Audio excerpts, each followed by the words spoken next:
الزهراء هجرت أبا بكر وغضبت منه، ماتت وهي قطعته. أي من ما قاله لي الشيخ محجوب المحجوبي أنه سقيفة بني ساعدة أنتم تسميوها زريبة بني ساعدة. شنو الحكاية؟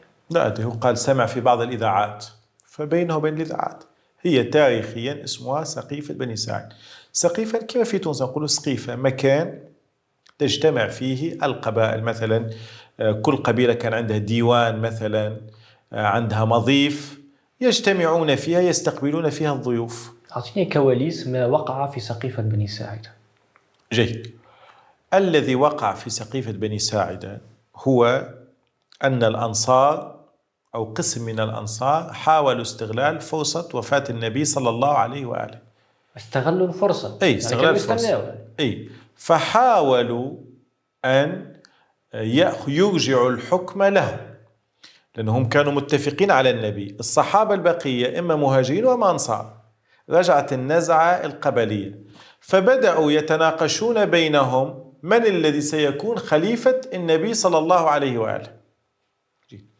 فجاءهم المهاجرون وفرضوا سلطة الأمر الواقع، وهي أن الخليفة هو أبو بكر. وطبعا لم تكن القضية بالشورى، في السقيفة كانت عركة، وهذه اقتلوا سعدا قتل الله سعدا هذه كانت في السقيفة حصلت، وانتهت المعركة بفرض سلطة الأمر الواقع، وهي أن الخلافة لأبي بكر. ولذلك قسم من الأنصار ومن المهاجرين لم يقبلوا بهذه البيعة. هذه النقطة اللي نحب نوصلها. الشيخ محجوب يقول لك ما فما حتى دليل أنه سيدنا علي رضي الله عنه تأخر عن البيعة 6 أشهر أو رفض البيعة أساسا، بل فقط تأخر 3 أيام لدفن الرسول.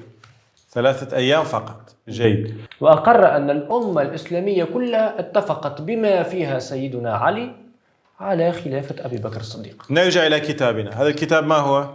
أصح كتابا بعد كتاب الله. أحسنت. نذهب إلى صفحة 501 في هذا الكتاب. جيد. ونقرأ، لعل الشيخ محجوب لم يطلع أيضا على هذا الباب في البخاري. البخاري يقول: ولم يكن علي يعني يبايع تلك الأشهر. كم؟ 6 أشهر. هذا الحديث أو بالفتح أقرأه. فأبى أبو بكر أن يدفع إلى فاطمة من شيء، فوجدت فاطمة. سأرجع لتفسير هذا لكن أكمل الآن. فهجرته فلم تكلمه حتى توفيت، وعاشت بعد النبي صلى الله عليه وسلم 6 أشهر. فلما توفيت دفنها زوجها علي ليلا، ولم يؤذن بها أبو بكر، ولم يكن يبايع تلك الأشهر. جميل. كم شهر يعني؟ 6 أشهر. والشيخ محجوب تحدى بهذه القضية، صحيح أو لا؟ تحدى في عديد القضايا. لا، هذه القضية أيضا تحدى فيها. تأكد من الكتاب. ما اسم الكتاب؟ صحيح البخاري. جيد. الآن أريد أن أسلط الضوء على قضية. الشيخ محجوب ذكر مسألة وللأسف الشديد هو بترها، وإن شاء الله يكون عن جهل في الموضوع ليس عن شيء آخر. هو ذكر أن أبو بكر وعمر يحبان فاطمة عليه السلام، والدليل أنه لما طلبت ميراثها من رسول الله أجابها بكلام عاطفي. تذكر الأنبياء والرسل لا يورثون. جيد. الحديث هذا أولا من يرويه؟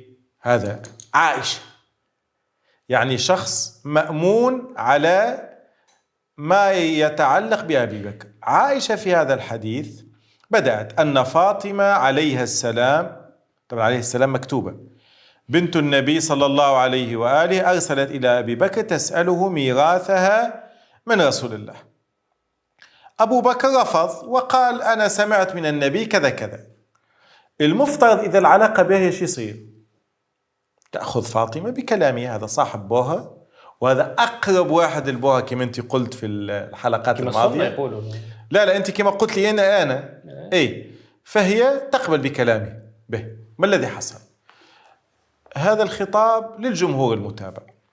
فوجدت فاطمة على أبي بكر، فوجدت يعني فغضبت، غشت من كلامه، فهجرته، قاطعته، فلم تكلمه حتى توفيت. الزهراء هجرت أبا بكر وغضبت منه، ماتت وهي مقاطعته. أي، وعاشت بعد النبي 6 أشهر. فلما توفيت دفنها زوجها علي ليلا ولم يؤذن بها أبا بكر وصلى عليه. هذه في رواياتنا أنه بوصية منها، قال التعبير التونسي حتى في دفينتي ما يحضرش. لما ماتت الزهراء علي لم يخبر أبو بكر أنها ماتت، لذلك ما حضرش في دفينتها، ودفنها علي ليلا مش ما يحضر حد، وصلى عليها علي مش ما يجيش أبو بكر يصلي عليها. فيما بعد هل تمت إقامة صلاة الجنازة بحضور أبي بكر؟ لا لا لا لا, لا. تدفن صحيح دفن.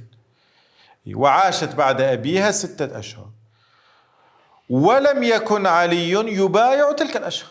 إذن بحسب هذه الرواية طبعا التي لا نسلم بكل تفاصيلها، يعني هذه من باب أنا أذكر من باب الإلزام للطرف الآخر، حتى هو يعتقد أنه هذا الكتاب هو أصح كتاب بعد كتاب الله تاريخيا.